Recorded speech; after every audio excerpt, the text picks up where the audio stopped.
Hello, नमस्कार। कैसे हैं आप सब लोग? तो उम्मीद है अच्छे होंगे। आज हम बात करेंगे कि जो जॉब्स वगैरह जो बहुत सारे लोग क्या करते हैं कि सिक्योरिटी की जॉब के लिए बाहर विदेश में अप्लाई करते हैं, जैसे कि दुबई और अबू धाबी वगैरह में। यहाँ से बहुत सारे लोग आजकल जो है ना सिक्योरिटी वगैरह की जॉब के लिए जा रहे हैं। ठीक है, तो जो इनका क्या कितना पैसा इसमें लगता है, कितना जो है इसमें जो सैलरी वगैरह देते हैं और क्या-क्या इनकी फैसिलिटीज़ वगैरह होती है, हम सारी चीज़ों के बारे में आज पूरी डिस्कस जो है इस वीडियो के अंदर करेंगे कि जो दुबई के अंदर जो सिक्योरिटी वगैरह की जॉब आती है, दुबई के अंदर जो दूसरी तरीके की जॉब आती हैं जो कि जो है स्किल वर्कर होते हैं, जैसे कि हमारा कोई अगर सॉफ्टवेयर इंजीनियर है, सॉफ्टवेयर डेवलपर है, आर्किटेक्ट है या फिर जो है हमारा सिविल इंजीनियर है या फिर मैकेनिकल इंजीनियर है या फिर हमारा कोई दूसरा लेबर क्लास का जॉब है। तो हम जो है आज से इसकी जो है एक-एक सीरीज़ शुरू करेंगे बनाना। और इसमें सबसे पहली जो हम बात करेंगे, वो हम बात करेंगे जो सिक्योरिटी की जॉब अवेलेबल होती है यूएई के अंदर, ठीक है? वो अबू धाबी भी हो गया, वो दुबई भी हो गया और वो जो है ओमान, मस्कट वगैरह भी जो है सिक्योरिटी वगैरह की जॉब इनकी यहाँ पे भी आती रहती है। सॉरी, थोड़ा खांसी हो रही है आजकल। मैं भी दुबई में था और वहाँ से बीमार होके आया हूँ वापस और आजकल इंडिया में हूँ।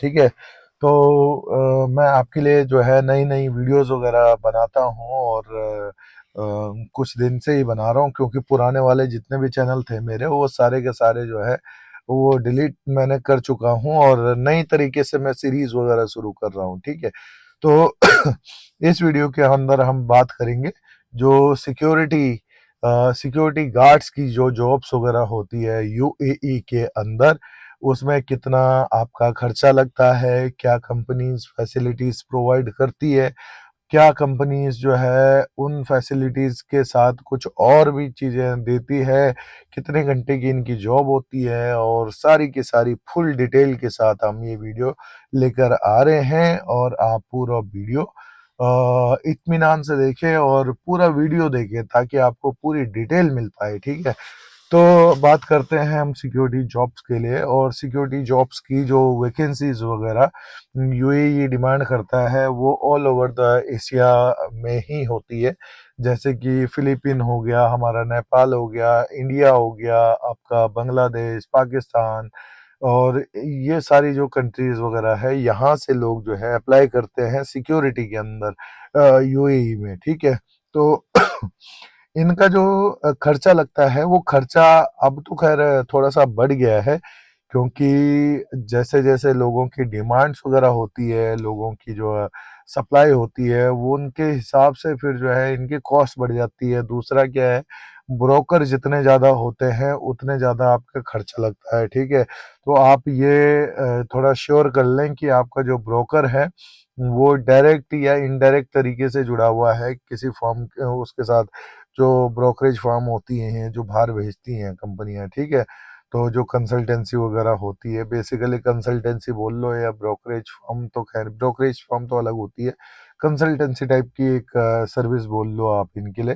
ठीक है, तो ये जो बाहर भेजते हैं इनका क्या रहता है कि ये अगर जो है आपका जो क्लाइंट है या फिर आपका जो डीलर है जो आपके साथ बात कर रहा है, वो डायरेक्ट लिंक है कंपनी के साथ, कंसल्टेंसी फर्म के साथ, या फिर इनडायरेक्टली है। अगर इनडायरेक्टली है तो हो सकता है वो कंपनी के साथ दो तीन लोगों के थ्रू जुड़ा हो और उसके बाद फिर वो जितना कमीशन चार्ज कर रहा हो वो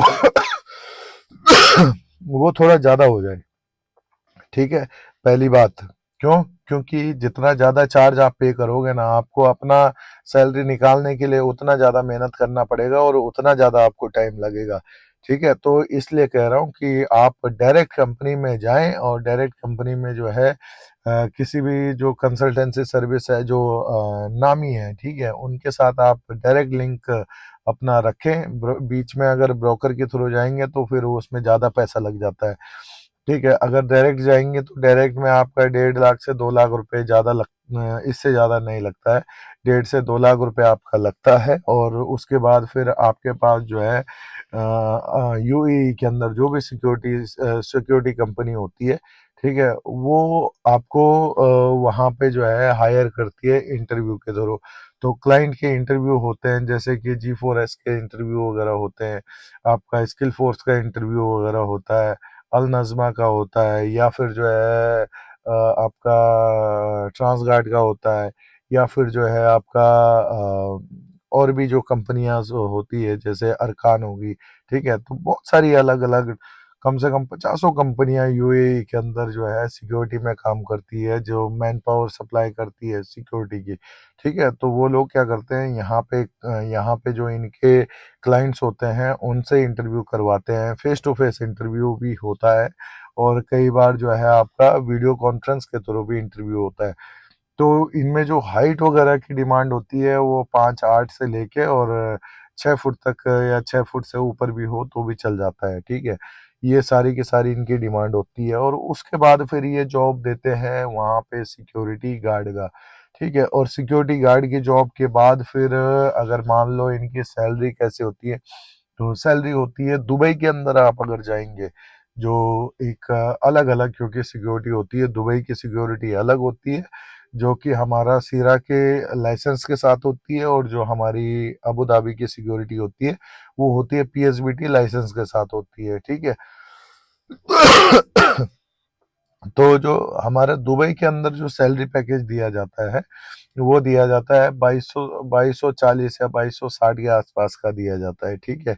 2000 या 2000 इनका जो है बेसिक, तो पीएसबीटी वालों का 2000 है, लेकिन मुझे जहाँ तक पता है जो सीरा वाले होते हैं, सीरा वालों का जो बेसिक होता है वो 1200-1300 होता है, ठीक है।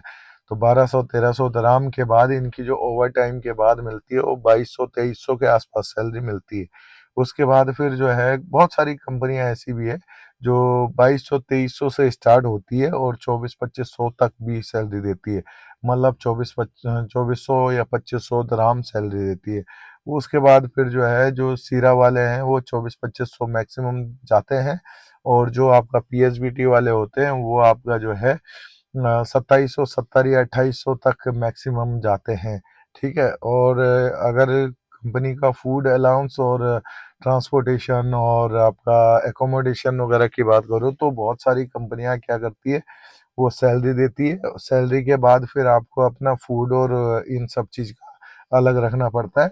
एकोमोडेशन हर कंपनी में, एकोमोडेशन और ट्रांसपोर्टेशन हर सिक्योरिटी कंपनी खुद का देती है, ठीक है। इसमें कोई जो है आपको परेशान होने वाली बात नहीं है कि कैसे जाएंगे, कहाँ रहेंगे, ऐसा कुछ नहीं होता है। आप जब यहाँ से जाते हैं तो आपका एक कार्ड बनता है, एक्सेस कार्ड, जो आपका वहाँ पे जो कैंप्स वगैरह होते हैं, तो आप कैंप्स के अंदर उन कार्ड के थ्रू रजिस्टर कर सकते हैं, और उन कार्ड के थ्रू आप कैंप के अंदर पहले ही दिन से फूड और एक रहने की आपकी व्यवस्था पूरी होती है, ठीक है। फूड के लिए आप ज़्यादा डिपेंड ना रहें, क्योंकि फूड इनका कोई खास नहीं होता है। फूड बस जस्ट ऐसा होता है कि यार आप मतलब खाओ या ना खाओ, बात ही एक ही होती है, ठीक है।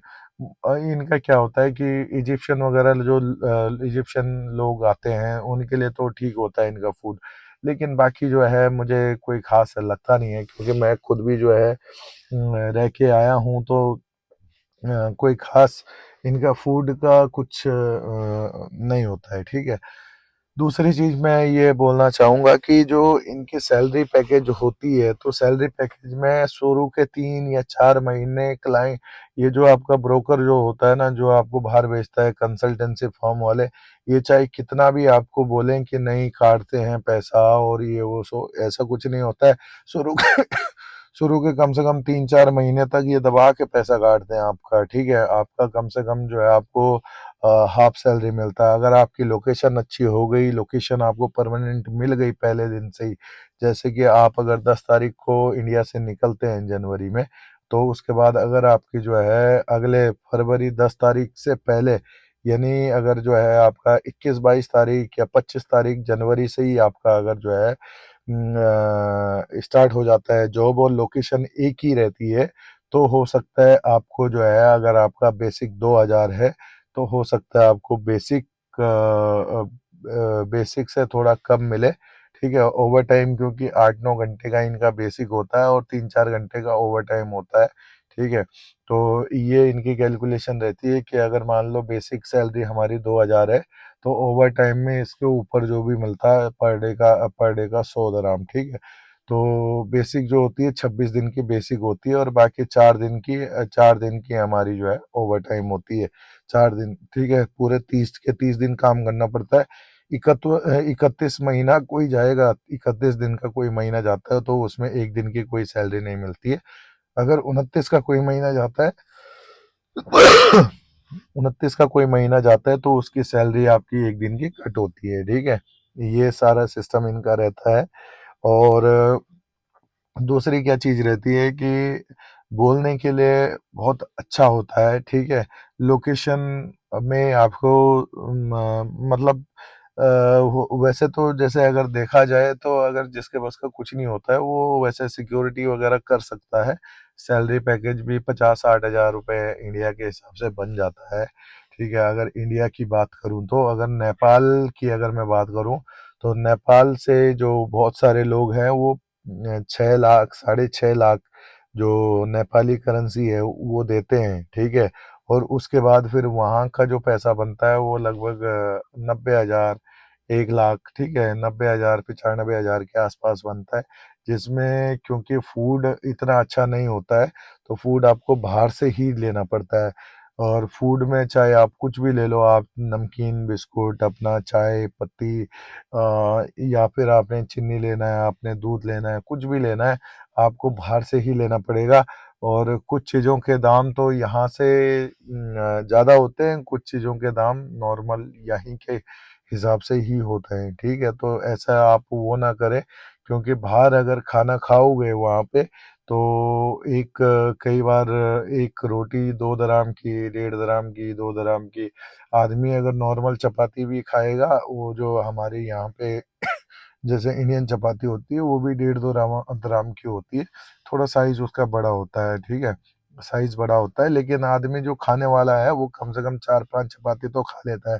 तो डेली का आप जो है एक टाइम का 10 दराम का खाना, आप मान के चलो कि 10 दराम का खाना एक टाइम का एक बंदा खाता है। सब्जी जो 4 दराम की हाफ प्लेट आती है, हाफ प्लेट मतलब एक कटोरी जितना आता है, वो छोटा सा जो छोटा हमारा घर का बाउल होता है ना, कटोरी जिसको बोलते हैं, ठीक है, वो कटोरी भर 4 दराम की सब्जी आती है, ठीक है। 1.5 दराम की एक चपाती आती है पतली वाली, ठीक है, 2 दराम की एक मोटी वाली आती है, ठीक है। तो मोटी वाली तो आप ज़्यादा खा भी नहीं सकते, क्यों पेट गड़बड़ भी कर देता है, ठीक है। तो आप जो खाना पसंद करोगे वो ज़्यादातर आटे का ही होता है। तो आटे का रोटी अगर जो है 1.5 दराम का एक है तो 4 भी खा लिए तो 6 दराम का हो गया, ठीक है। उसके बाद फिर चाय या फिर आप जूस वगैरह कुछ लोगे तो उसमें फिर एक्स्ट्रा खर्चा आपका आता है। तो मान के चल लो कि 10 दराम का खर्चा एक टाइम का एक आदमी का आता है। उसके बाद फिर जो है 2 टाइम का खाओगे तो 20 दराम का, 3 टाइम का खाओगे तो 30 दराम का। तो अगर आपने 2 टाइम का खाना है, ठीक है, 2 टाइम का खाने के साथ आपका जो खर्चा आता है 2 टाइम का खाने के साथ, ठीक है, तो वो आपका जो है 600 दराम आएगा, क्योंकि 20 दराम का एक दिन का है, ठीक है। अगर 2 टाइम का खाना है तो, अगर 3 टाइम का खाना है तो फिर 900 दराम आएगा, ठीक है।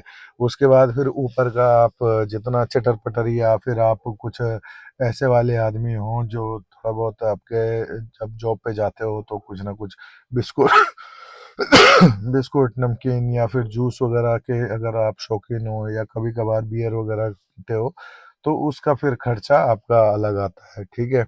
तो वो सारी चीज़ों के बारे में नहीं जाऊँगा, अभी सिर्फ जॉब, इसके खर्चे आपके वहाँ पे जो खर्चे होने वाले हैं, या फिर जो है आपका किस तरीके से जॉब रहने वाला है, वो सारी चीज़ों के बारे में हम बात करेंगे।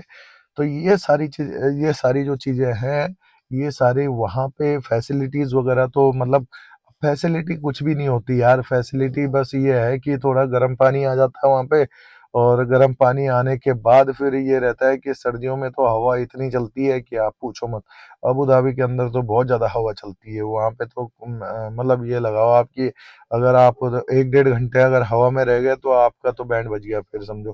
ठीक है, बहुत तेज हवा चलती है, और किसी की ड्यूटी अगर नाइट में बाहर खड़े रहने की है, हवा में रहने की है, तो फिर कई बार ज़्यादा हो जाता है। हो सकता है कि आपका किसी ऐसी जगह पे हो जहाँ हवा नहीं चलती है, वो अलग बात है, लेकिन ठंडा प्रॉपर तरीके से होता है वहाँ पे। कोई भी बंदा यहाँ से जाता है तो प्रॉपर तरीके से अपना जैकेट, कंबल, ठीक है, जैकेट, कंबल, जैकेट भी बल्कि 2 लेकर जाओ, और दोनों ही ब्लैक ब्लैक लेकर जाओ। ठीक है, ब्लैक जैकेट का फ़ायदा ये होता है कि आप अगर ड्यूटी कैंप में भी अगर पहनना चाहो तो पहन सकते हो। ठीक है, दूसरे कलर के ले जाओगे तो दूसरे कलर की जैकेट अलाउड नहीं होती है। ठीक है, टोपी वगैरह भी ले जाओ, बल्कि टोपी, मफलर, ये कान बंद करने का, मुंह बंद करने का, ये सारी चीज़ें भी आप लेकर जाओ। ठीक है, गरम जुराब वगैरह तो खैर कोई बात नहीं, वो सब है।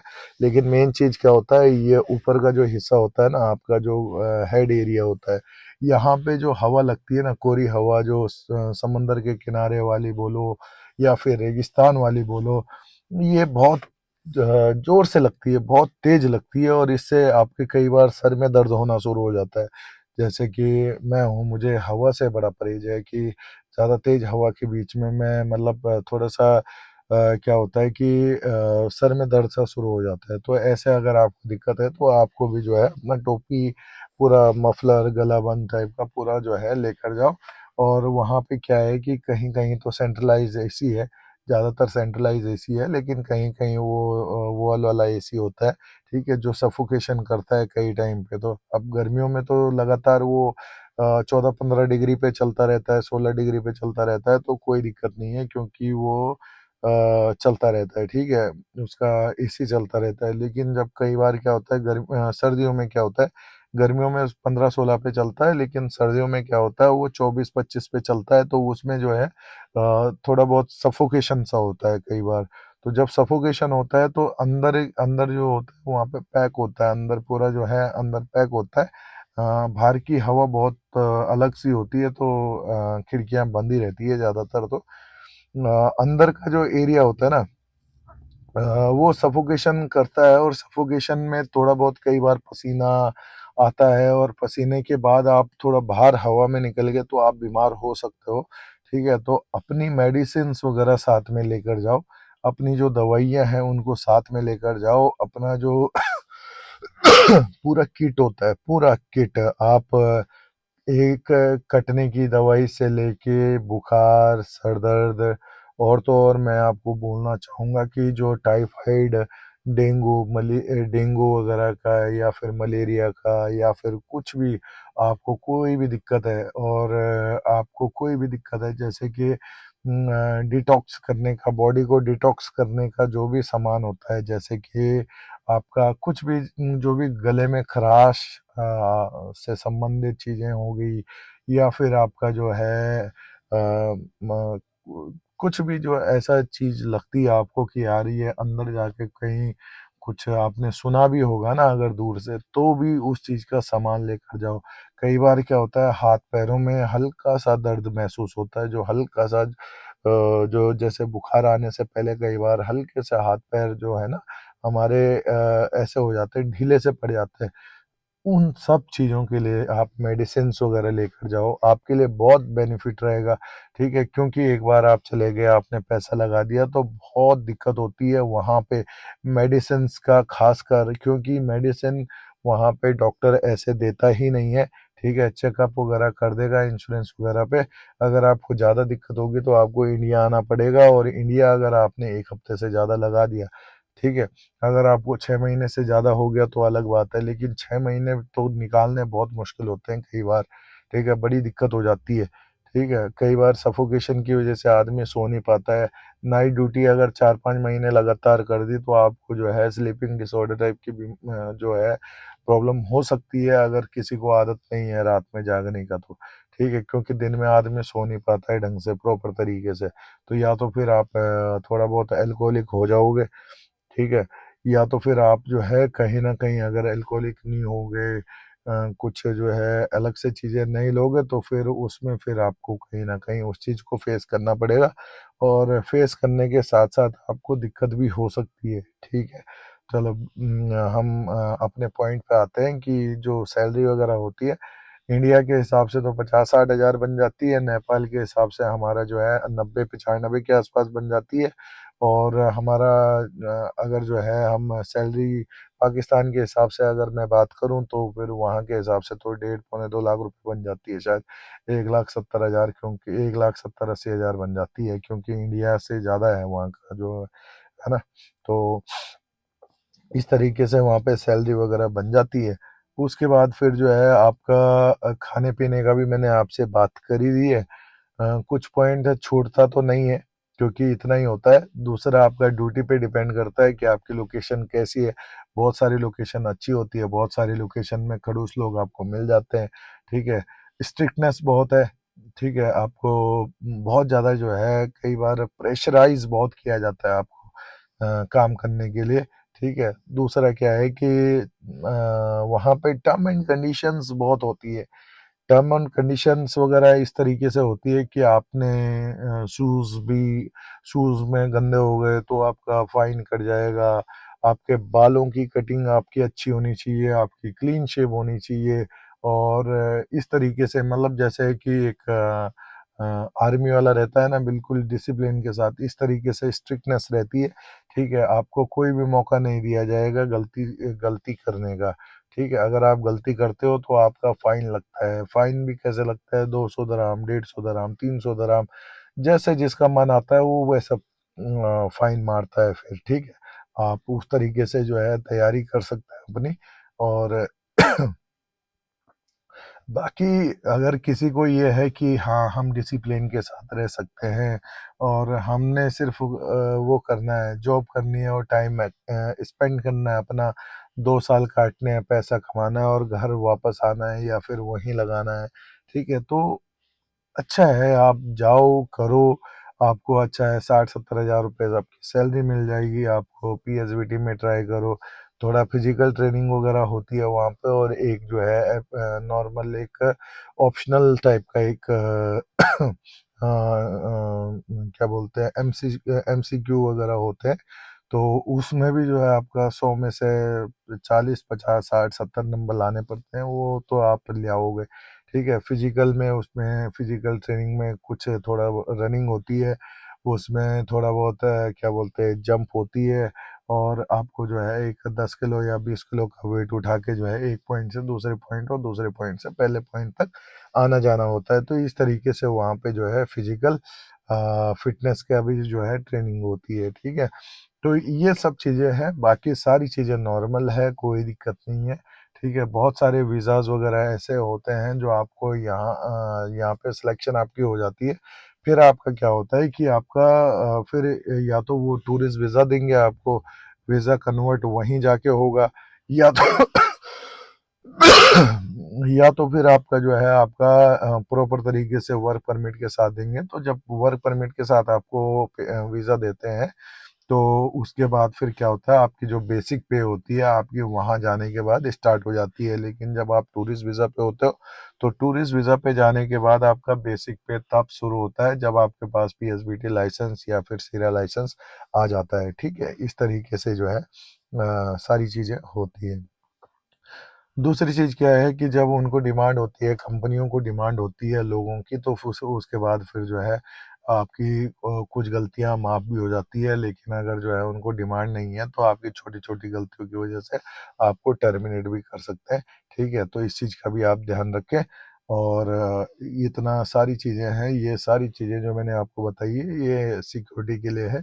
किसी पर्सनल सिक्योरिटी के बारे में हमने बात नहीं करी है, हमने जो है अपने जो इन्फॉर्मेशन है वो आप तक पहुँचाई है। अगर आपको अच्छी लगी है तो लाइक करें, अगर आपको नहीं अच्छी लगी है तो भी जो है आप हमें कमेंट कर सकते हैं कि क्या आपको पसंद नहीं आया है या फिर जो है क्या आपको कुछ और जानना है या फिर कुछ और चीज़ों के बारे में हम बात कर सकते हैं, ठीक है? तो आप हमें बताएँगे तभी हमें पता लगेगा कि हमें क्या बोलना है और क्या जो है आप तक पहुँचाना है, ठीक है ना? तो मिलते हैं अगले वीडियो के अंदर, धन्यवाद।